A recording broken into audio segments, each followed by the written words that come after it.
Após mortes recentes nos presídios do Amazonas e em Roraima, vem à tona o debate sobre o que fazer para evitar novos episódios de violência no sistema penitenciário.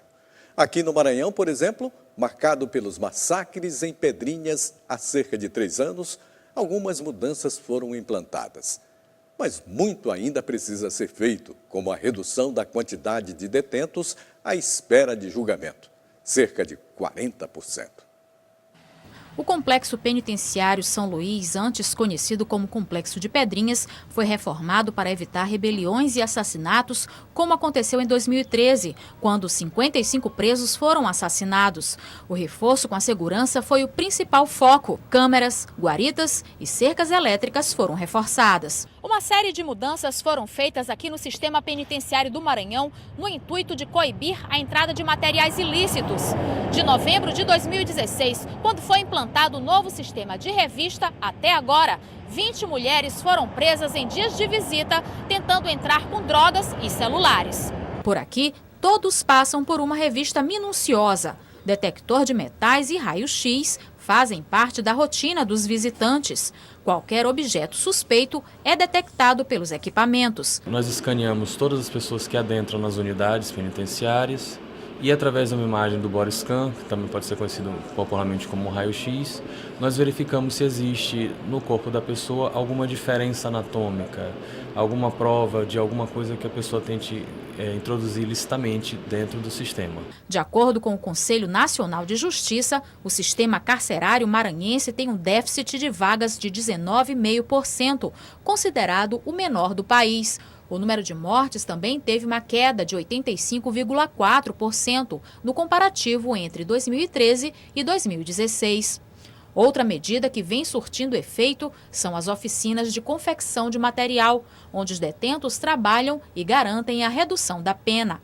A Comissão de Política Criminal e Penitenciária da OAB foi criada para melhorar as condições de trabalho de agentes, advogados e também o tratamento dado aos presos e apoio às famílias. Aqui na OAB, por exemplo, nós temos recebido muitas denúncias a respeito de algumas situações e prontamente nós nos colocamos, ou eu ou algum membro da comissão, nos colocamos à disposição do familiar, vamos até a unidade que aquela pessoa se encontra cumprindo pena, verificamos o que está acontecendo, fazemos o relatório, buscamos uma resposta junto à Secretaria de Administração Penitenciária. Mas apesar dos avanços, muitos problemas ainda existem.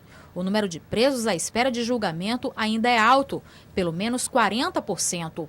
O presidente do Tribunal de Justiça do Estado afirma que vai fazer um esquema para garantir maior celeridade no julgamento dos processos. Estamos fazendo um levantamento de toda essa realidade para que a gente possa diminuir esse ano ainda mais o número de presos provisórios. Diante de todas as ações que estão sendo desenvolvidas e mesmo com os pontos negativos que ainda existem, o responsável pela administração penitenciária do Maranhão afirma que os assassinatos como os que aconteceram em Roraima e Amazonas não devem acontecer no estado. Hoje, felizmente, o sistema penitenciário do Maranhão trabalha de forma preventiva.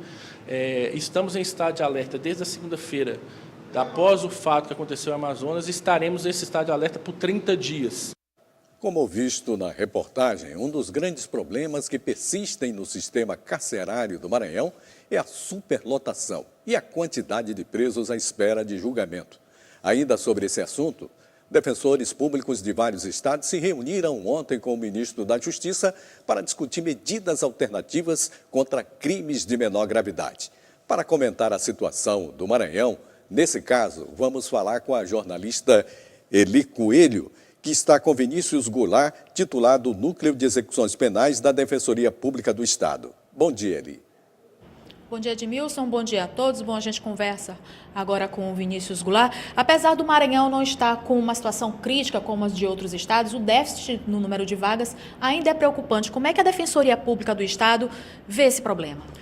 Bom, na verdade, o Maranhão realmente é o estado com menor déficit, né, de número de vagas com relação ao total de presos, mas mesmo assim ainda é uma situação preocupante, né? Nós temos aí mais ou menos uma falta de vagas, que seria o ideal para suprir o número total de presos, cerca de 2.000 vagas, certo?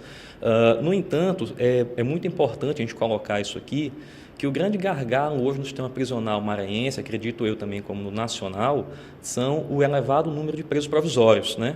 Aqui no Maranhão, por exemplo, a gente trabalha com cerca de 46% do total de presos sendo presos provisórios, ou seja, são internos que ainda aguardam um julgamento, né? Uma resolução da sua situação junto ao Poder Judiciário, certo?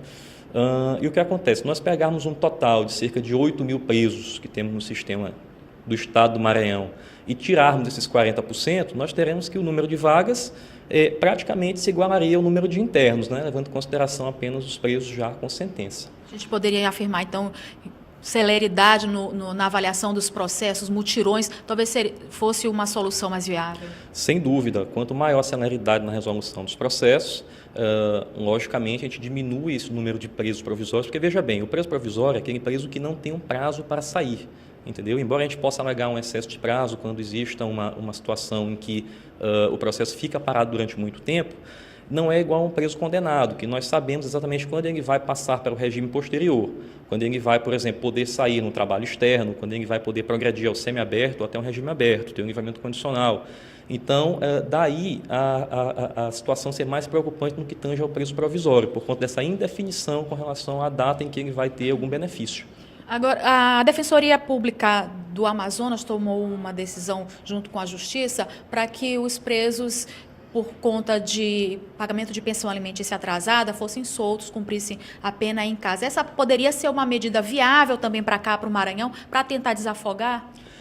Na verdade, é totalmente inadmissível que um preso por pensão alimentícia seja custodiado junto a presos de justiça, condenados por crimes, né? Realmente não faz sentido, ainda mais num cenário de facções atuando dentro de presídios, né? Seria muito fácil, de repente, arregimentar pessoas presas por questões alimentícias, prisão civil, a essas facções. Aqui no Maranhão, isso não vem acontecendo, né? Os presos aqui que são decorrentes de prisão civil, eles não ficam no complexo penitenciário de Pedrinhas, né? Eles são alocados, salvo engano, na casa de albergado. Eles têm um local específico para eles ficarem custodiados durante o tempo necessário. Agora, então, isso não seria um problema. Agora, você falou com relação aos presos de facções, uma das medidas tomadas pela Secretaria de Segurança para diminuir o número de assassinatos dentro dos presídios foi justamente dividir os presos por facções. Essa medida, ela foi polêmica, principalmente para a Comissão de Direitos Humanos da OAB. Como é que a Defensoria Pública vê essa medida? Nós não achamos também a medida como sendo uma medida ideal. Você, logicamente, quando separa por facções, você reduz drasticamente as mortes que ocorrem nos presídios, né? Essas mortes que ocorrem, elas são decorrentes da luta, da guerra entre as facções dentro do estabelecimento prisional. Quando você separa, logicamente, tende-se a diminuir essas mortes. No entanto, você causa um certo fortalecimento dessas facções, porque as pessoas que entram no sistema e vão para um determinado presídio dominado por uma facção X, essa pessoa vai ser arregimentada para essa facção. Agora, a gente está falando muito da realidade da capital maranhense, mas qual é a realidade do interior do estado? A gente sabe que é bem mais crítica, né? Exatamente. O interior do estado, o que acontece? O Maranhão tem 116 comarcas, né? Na maioria dessas comarcas, são comarcas que apenas um juiz toma de conta de todo o sistema de justiça daquela comarca, né? Então, são processos cíveis, processos de família e os criminais e de execução penal também. Então, a gente verifica que nessas comarcas também não há defensoria pública em grande parte delas. Hoje, no Maranhão, apenas 38 comarcas são lotadas com defensores públicos. Isso é muito ruim, porque uma comarca que tem um defensor público e caso exista algum preso que esteja com prazo excessivo no seu processo criminal e tal, a família pode procurar a defensoria, o defensor pode ir até o estabelecimento prisional e ficar pedindo, ficar cobrando, entrar com um pedido junto à vara para que o processo ande ou então que o preso seja posto em liberdade, entendeu?